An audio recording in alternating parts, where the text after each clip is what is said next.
With that, I'm going to introduce a IMRC board member, Mohiuddin, who's going to talk about IMRC projects and the specific way that your funds are used and utilized. So we started the program with Dr. Hatem Bazian, who was my teacher at UC Berkeley, and then Safir, before I went to law school, I had the opportunity to teach 6th grade at Granada Islamic School, and Safir was one of my students. And so it's pretty nice to be able to introduce him here and giving back to our community and giving back to India through his work on the IMRC board. Safir.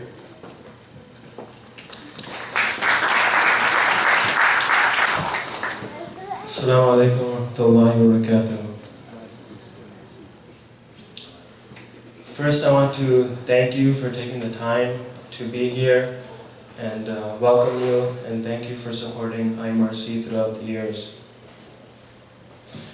I'm not going to go into the basic details of how IMRC operates. You are well aware that we have feeding programs, healthcare, and education.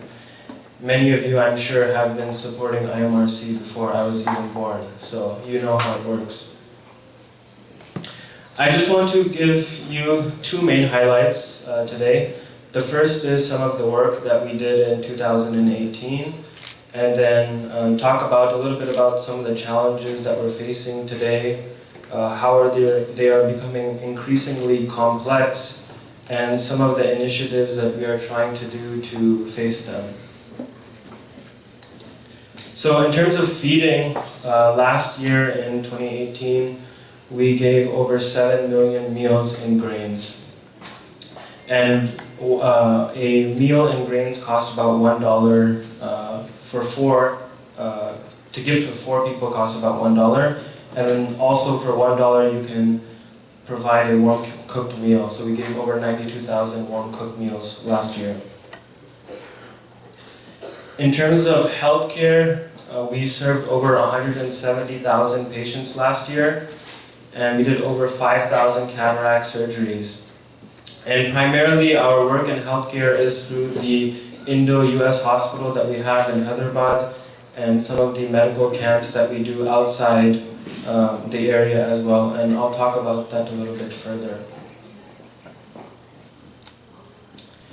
In terms of building, we built 14 new skill development centers. So this is one of our new initiatives that we've done that actually the government is helping providing support, not in terms of building, but in terms of running. So if we're able to build this skill development centers and start it, we're able to get funding from the government to actually run it.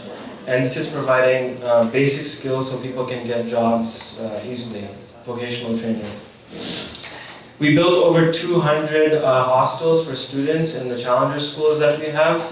And this obviously helps our orphans who live there and other students who live and go to the challenger school. In terms of water wells, we built over 600, and primarily these are spread out all across India, not just focused on Hyderabad, but all over the country. In terms of the new initiatives and some of the challenges that we're facing. So Dr. Hatem kind of briefly discussed with you kind of the prevalence of Islamophobia in India. And we've witnessed this as well with our work with IMRC, the systematic ways that the government is trying to marginalize the Muslims in India. And this is happening in several ways. One of the ways is trying to remove the names of Muslims in the voter rolls so that they are not able to vote. Another way is to try to pass laws to not allow Muslims to buy houses. And this is extremely important because as people become more educated and they want to move towards the city to have jobs, if they're not able to buy homes and move towards the city, they will not be able to raise their social status and move towards, building their family and expanding their reach. So one of the projects that we did was that we supported a data mining project which tried to collect names of people in different homes and then submit that to other political organizations and they went out and did their advocacy work and tried to register these people to vote. The second thing that we did was we were really trying to make an effort towards working all over in India. And one of the examples I want to give to you is the Indo-US hospital that we have, where we did 6,000 cataract surgeries. We've been doing cataract surgeries for a few years now. It costs only $50 to do a cataract surgery. But to try and think of new innovative ways of how we can reach more people, we went to the various villages around and actually provided transportation and lodging to bring them to Indo-US hospital and food, test them with a blood test, and then do a cataract surgery for them if needed. And then we provide transportation back to their village. So we're really not only trying to do the basic primitive goals of feeding and healthcare, but going beyond and trying to think of new ways that we can serve the people in India.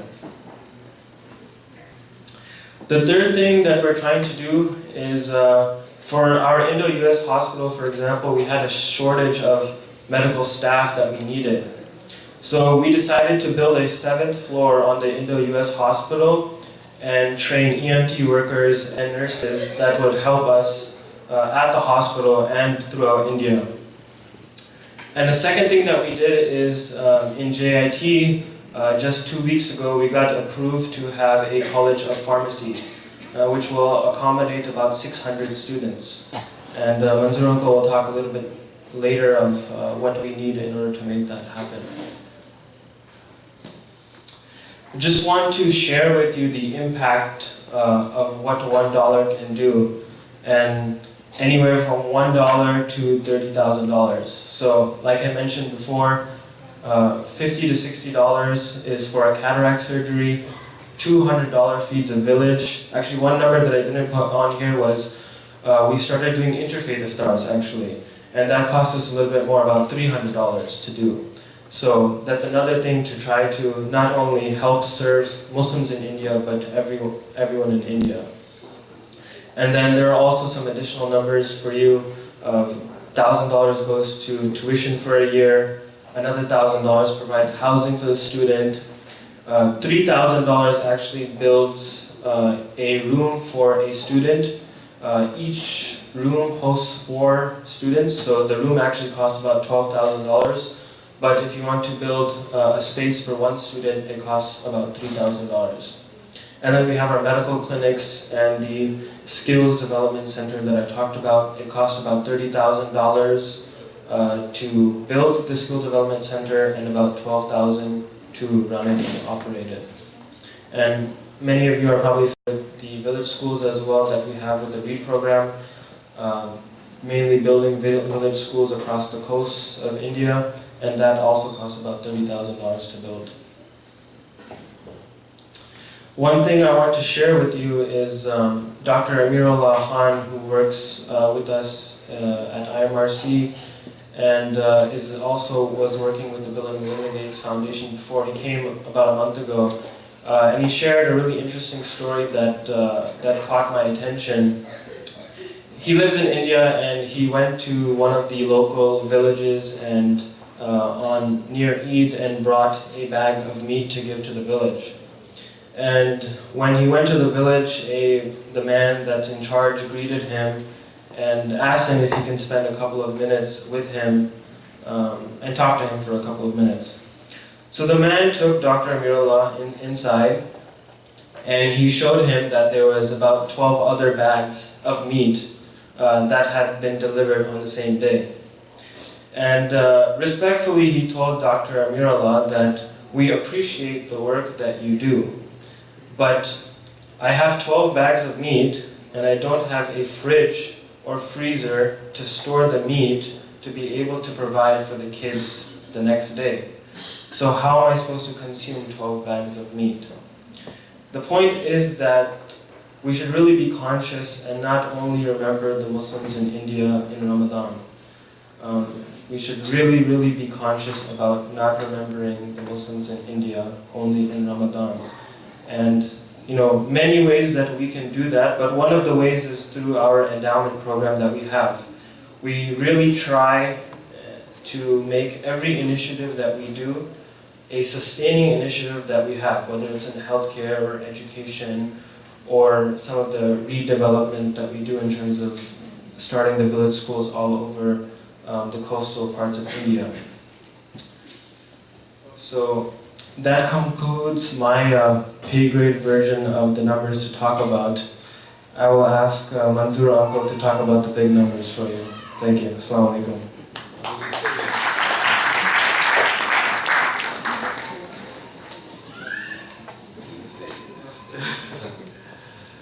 Assalamu alaikum. Welcome you all. Safir was supposed to do the whole presentation. Just about half an hour ago, he comes and tells me, Manzoor, but I cannot do this part. So here I am. What I'm going to talk about is basically, you all know it, and you have been hearing me for 35 years, so I don't want to stick much more about it. But however, I will encourage you about the new things which we are doing. Alhamdulillah, for the last 3 years, in Jahangirabad Institute of Technology, we were trying to have a college of pharmacy. And just 10 days ago, we got the permission to start the college of pharmacy, Takbir. We started, as you remember, JIT about almost 15 years ago with about 40 students. Right now we have 930 students there, alhamdulillah. And those who have visited JIT, they will testify this is one of the best area or structure we can have it for the investment we made, alhamdulillah. So first I will ask for College of Pharmacy. If anybody wants to build the whole College of Pharmacy, it will take 3 years to build, and it will cost $1 million. And the person, whoever donates the amount, will name the college after them, inshallah, College of Pharmacy. So I'm sure in our community, we have, in condo in Palo Alto and even in Fremont and Hayward, it's costing about $600,000. Just imagine, for $600,000 you can build a facility for 200 students to live and 400 students to go to college forever. This is something we should think, which is the better investment in the long term for us, as an individual, as a community. So I'm sure we have people who can do it. I encourage you, don't be shy. I know we are not going to normally announce the names, but please let us know. Over the period of time we can do it, whatever he wants to do. And then we have cataract surgery. We expanded this program, we have been doing it. So this year is going to cost us about $200,000 to expand this program and do 30 cataract surgeries every day, inshallah, to prevent the blindness. My own experience, about a few years back, I lost the vision in my right eye. We tried every best and we had the surgery, failed, I have no vision in the right. Left eye, last month I had a cataract surgery here in the United States. Can anybody guess what it cost me? $12,000 doctor's fee, total fee, and $1,500 for the lens. We are doing this surgery, and mine was outpatient surgery. In India, we are bringing poor people back, giving them transportation, giving them 5 meals, we are giving them blood tests, we are implanting a lens and doing the surgery for, it cost us $60. To round it off, we are asking for you to pay $50. So just make it up your mind how many you want to take care of for 1 month, or 1 week, or 1 day, whatever you want to do is up to you. But these are very, very important and worthwhile causes to prevent the blindness. You will not realize unless you lose it. It's a very essential thing. And then we are talking about, we are building Challenger College hostel. For each floor, it's about $200,000, and again accommodates 40 to 50 students permanently. So these are the things we want you to encourage, and I think we are not going to do the hard fundraising. You know what to do, and you have a very good heart.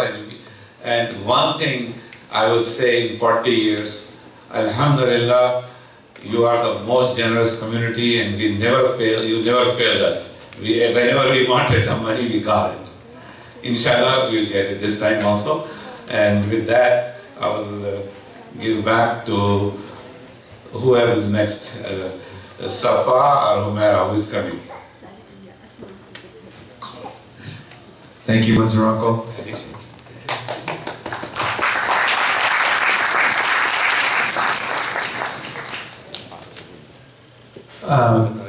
Next, we're going to change the program a little bit. We initially had scheduled for Safa and Ayub Yunus to give their report from India after dinner, but I think this is a better time and better fit for them to present. So I'm going to invite students will own in their homes. So here are the older kids using their STEM kits and reading the books. So the school will be using the STEM kits to start a technology program. I was happy to help these needy kids. The school will be using donations to start a library. I was excited to see the kids were interested in the books that we brought them.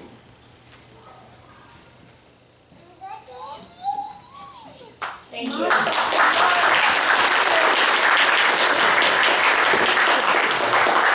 Thank you to Safa and Ayub for that beautiful presentation and giving back to their fellow students in need in India. One thing that's really notable about Safir and then hearing from Ayub and Safa is that the generations of us that are born and raised here in the United States that have heritage in India, it's really important that we recognize where we came from, where our parents came from, where our grandparents came from, what obstacles they had to overcome and endure to come here and to provide us the education and stability and resources that we have. And so I think it's really beautiful that people like Safir and Asma and Ayub and Safa and others are returning back, even though they themselves weren't born there in India, to see what it's like, to see it firsthand, and then to become storytellers and messengers here in the United States for the cause that's so significant. So for those of us that were born and raised here, I encourage you to give, obviously give of the resources that you've been able to accrue and attain because of the hard work of your families, but I also encourage you to go back and see where your parents and your grandparents came from, so that you can have an appreciation for that journey, and then also to be able to tell that story, just like Safa and Ayub just did, to our fellow community members. So with that, we have 10 minutes before Iftar, and we're gonna finish up with a closing dua from Sister Humaira.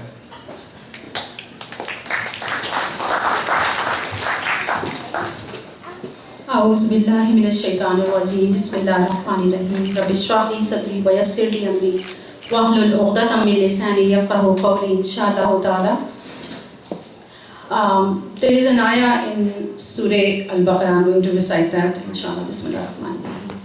ليس البر أن تولوا وجوهكم قبل المشرق والمغرب ولكن البر من آمن بالله واليوم الآخر والملائكة والكتاب والنبيين وآتى المال على حبه ذوي القربى واليتامى والمساكين وابن السبيل والسائلين ففي الرقاب وأقام الصلاة وآتى الزكاة والموفون بعهدهم إذا عاهدوا والصابرين في البأساء والضراء وحين البأس أولئك الذين صدقوا وأولئك هم المتقون. صدق الله العلي العظيم. And the meaning goes, Bismillahirrahmanirrahim, it is not righteousness that you turn your faces toward east or west, but it is righteousness to believe in Allah and the last day and the angels and the book and messengers, to spend of your substance out of love for Him, for your kin, for orphans, for the needy, for the wayfarer, for those who ask, and for the ransom of slaves, to be steadfast in prayer and practice regular charity, to fulfill the contracts which you have made, and to firm and patient in pain and adversity, and throughout all periods of panic. Such are the people of truth, the Allah-fearing. So the reason I chose this ayah, it's I don't know if anyone knows, but this ayah is called Hatem Bazian, the ayah of righteousness. And being in the month of Ramadan, we are actually right now, it seems like everyone is racing toward gaining more ajr, trying to pray tahajjud, doing extra nawafil, doing the tarawih, and it's like a self-personal struggle. It's also called jihad al-nafs, which is happening right now. And Allah subhanahu wa ta'ala shows in this ayah that right after, if you notice, because right after the faith, Allah subhanahu wa ta'ala says the righteousness, one would think right after being a Muslim, being a believer, salah and zakah and song and hajj will come. Actually, Allah ta'ala says if you can achieve piety, righteousness when you spend, because that was the the implication of the faith. The second implication of the faith after believing is spending. And if you know, there's another ayah in Surah Ali Imran, and I think majority of you will recognize it because the fourth juz starts right there. It says, "Lan tanalul birra hatta tunfiqu mimma tuhibbun." You shall not attain righteousness until you have spent what you love the most. And now we can all see that what do we really like the most. It could be your mal, it could, because in this ayat it was mentioned as the wealth, right? But it could be in this ayah of Surah Al Imran, it is open. So we need to check, because we don't have much time right now, we can check in our own selves, what do we really like the most? We are trying to achieve that righteousness. We are trying to get that piety. We're all on this struggle to gain more and more. But am I spending what I love the most also? So with that, Allah subhanahu wa ta'ala also says in the Quran, because with recognizing what we have, like even these young kids, they realized when they were presenting that she noticed that their desks were smaller and the rooms were darker. She compared it with her classroom here in US. So there's a comparison. We alhamdulillah have been given, we've been blessed with so many blessings of Allah subhanahu wa ta'ala. We need to recognize that. And we need to be benevolent, right? We have to, and Allah ta'ala says, Ahsin kama ahsanillah. So, do ihsan as you are given it, because Allah Ta'ala has given us so much blessings, so we need to share these blessings with other people. And with that, Shaheen Auntie presented some du'as with her. Inshallah, I will just read them, and then a few minutes we can do our own personal du'as. Bismillahirrahmanirrahim. Rabbana hab lana min azwajina wa zurriyyatina qurrata a'yunin waj'alna lil muttaqina imama. Oh Allah Ta'ala, we thank Allah subhanahu wa ta'ala that He has given us food to eat and clean water to drink. We ask Allah subhanahu wa ta'ala to make this the best Ramadan of our life. We ask Allah subhanahu wa ta'ala to help us fast with Iman and with our family. We ask Allah subhanahu wa ta'ala to attach us to the Quran. We ask Allah subhanahu wa ta'ala to guide us to the Quran, to understand it, to implement it, to spread it. We ask Allah subhanahu wa ta'ala to erase all our sins. We ask Allah subhanahu wa ta'ala to write our destiny with those who were granted paradise. We ask Allah subhanahu wa ta'ala to accept all our du'as. We ask Allah subhanahu wa ta'ala to bind the Muslim Ummah together during this month of Ramadan and throughout. We ask Allah subhanahu wa ta'ala to give us the opportunity to participate in every good deed. Subhana rabbika rabbil izzati amma yasifun wa salamun ala al-mursaleen walhamdulillahi rabbil alamin. Thank you, Sister Humaira, for those beautiful reminders and verses. Not sure who's going to be giving adhan, but I hope it's a young person of some, maybe Abdurrahman. But in these few minutes before Iftar, just as Sister Humaira urged you, take advantage of these moments to make dua to Allah subhanahu wa ta'ala and for our Indian brothers and sisters, and also to take advantage of the envelopes that are on your table. Pick a project that's near and dear to your heart. Give to the point where you feel a little uncomfortable, just like Sister Humaira reminded us. Give from what you love. Make it, feel that pinch inside you. If you're going to give, if you thought of giving $100 today, give $200. If you thought of giving $1,000 today, give $2,000.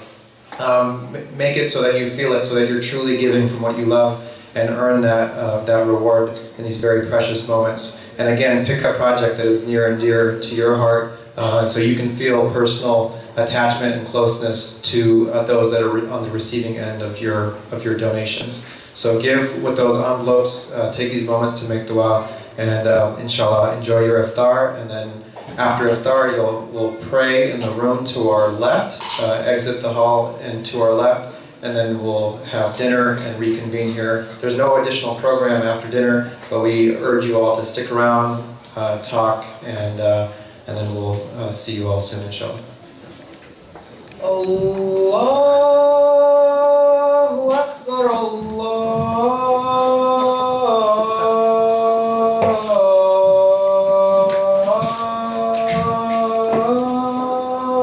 Akbar. Allahu Akbar, Allahu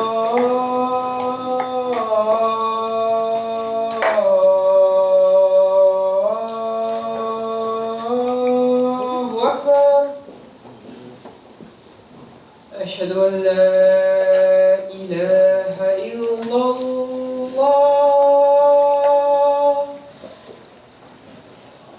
Ashhadu an la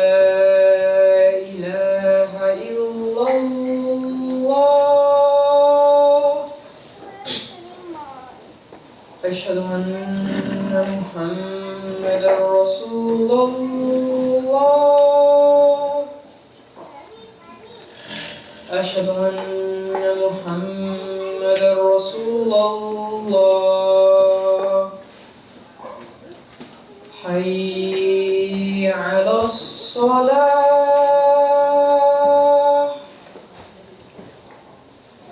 حي على الصلاة.